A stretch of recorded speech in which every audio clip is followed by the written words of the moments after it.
As we air this show, it's the final day for the World Cup, so as we're filming it ahead of time, I'm not sure who's going to be the champion. But the bottom line is, over the last 100 years, the champion more often than not has been Brazil.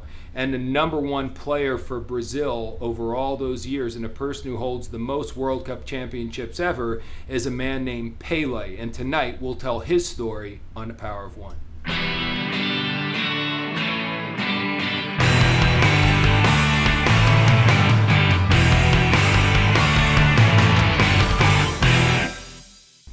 You know, I'm a huge sports enthusiast. You know that probably by just watching this show. If not, you certainly know it if you've been to any of my seminars or visited marcaccetta.com. I love sports, and I use sports analogies in my teaching all the time. And one of my favorite things to teach is that the name on the front of the jersey is a whole lot more important than the name on the back of the jersey, because in today's world, it's all about individual accomplishments, and the name on the front is the name of the team is what really matters. The name on the back is really not important. That's actually what Coach Herb Brooks told the U.S. hockey team when they pulled off the Miracle on Ice in the 1980s. I've heard that said numerous times by great coaches over the years, and it really, really is true. I've heard it say that no one player is obviously bigger than the game. There is no I in team. However, Michael Jordan pointed out at his Hall of Fame induction, there is an I in win. And it really is true. There's once in a while a few amazing players that really do transcend the game, and when they're not around, the game feels it. Well, right now, we're at the World Cup Finals, and as I said in the beginning, I don't know who won, but I know the team that's won more than anyone else up to this point is Brazil. And when you say football in Brazil or soccer in Brazil, you have to talk about Pele. Pele has had an amazing impact on people all over the world because of his passion for the game. He grew up really, really poor. When he first started playing, they couldn't afford a football or a soccer ball, depending. See, most people in the world call it football. We in our country call our football when we really only kick the ball every once in a while. Most of the time we're throwing it or running it, but we still call our game football, where in what we call soccer, you kick the ball the entire time, 90% of the time. Sometimes you hit it with your head, but they call it football. Doesn't that sound more like football to you? It sounds more like football to me, but we already got football branded over here, so we came up with this whole new world called soccer. So we call it soccer. Everyone else in the world, they call it football. So since this show goes to people all over the world, it's either football or soccer. I got to use both terminologies. That probably wasn't really that necessary, but that's just something that's been tugging and nugging at me for a while, so I thought I would share it with you. So you can't talk about soccer without talking about Pele. I mean, all over the world he's impacted people, but he was growing up, couldn't afford a soccer ball. He used to take a sock and either stuff it with a grapefruit or a whole bunch of newspaper, and that was his soccer ball. And he was out there hour after hour after hour, day after day after day, playing all day, all night, kicking a ball, dribbling a ball around. He was just obsessed with soccer. He was so into it, just like you might hear stories like that about athletes like Magic Johnson, who did the same thing with the basketball over and over and over again. He was just so into it. And I just love it when anyone, whether it's an athlete or someone who's doing what they're doing, is so passionate about what they're doing. They put so much energy into it that eventually they become outstanding at doing it. If you don't know it, Bill Gates was on those gigantic, massive computers that are nothing like the computers we work now. His dad had a position where he had the ability to be in a computer lab all the time, hour after hour after hour, day after day, same exact story. These people became immersed and passionate about what they were into, and now many years later, not only do we know their name, not only are they famous, but they've created paradigm shifts, and that's what the power of one is all about. So let's get back to our featured person tonight, Pele. Because he became so good at playing soccer. Yes, he has won more World Cups than anyone else, 3. Yes, he's considered the greatest football player in the history of Brazil. He's probably considered by most people the greatest football/soccer player in the world ever. Yes, that's all going on for him. But think about this for a minute.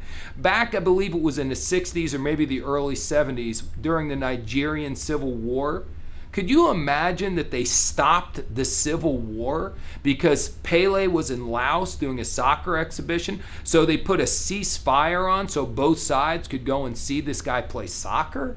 I mean, is that not remarkable to you that you are that good at what you do that you could stop a civil war?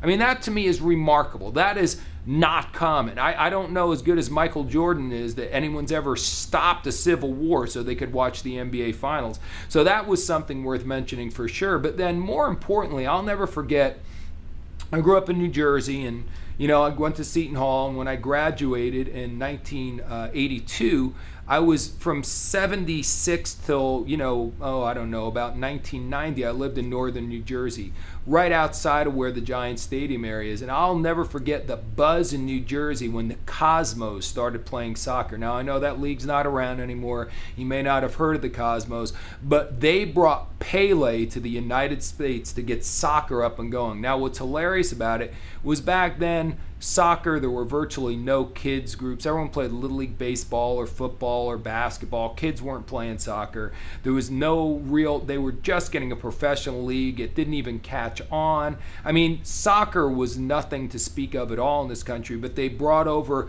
Pele. And I got to tell you, it's been many, many, many years since then, and soccer has exploded in this country. I don't know the exact numbers, but I got to tell you, there's just as much youth soccer as there is Little League baseball, just as much as there is football. I mean, this country on a youth level has become obsessed with soccer, and that's obviously where it always starts. And I'm sure many of you know that this World Cup is the best showing the United States has ever had, and it all started, our success now started. I assure you, the players playing now were inspired by Pele when he came to the United States. I remember Giant Stadium had the biggest crowd it had ever had, not for a Giant game. They're wildly popular, but Pele and the Cosmos packed out almost 80,000 people in an overflowing Giant Stadium for one of their games in a championship game going back into the late 70s. So it really is remarkable that one person's excellence can be so contagious that the whole world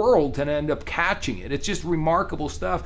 And as I say that to you sitting there on your couch or in front of your computer screen, I just want you to understand, whatever you're passionate about, get into it.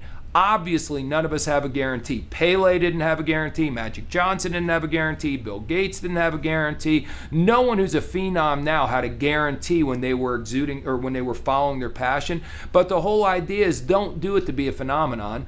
Do it to be passionate about what you love to do. But I'm trying to share to you once again, the whole idea of this series is, if you are that passionate, and if God has gifted you with talents and abilities, and if when you start having success, you understand it the right way, and you are humble, and you keep having that success come more and more into your life, then yes, you as an individual can not only have a great career and make lots of money, but you as an individual can impact millions of people. You as an individual can create a paradigm shift, just like Pele did in the world of football. An amazing story. Pele has been said by so many people to be equally amazing off the field and all the community services he's done as he was on the field. A true hero, a world hero. Virtually everybody knows that name, even though it's been 20 or 30 years since he's played a game. It's a privilege to do The Power of One about Pele, and we'll be back with you next week about a very good show about a very dear friend of mine on The Power of One.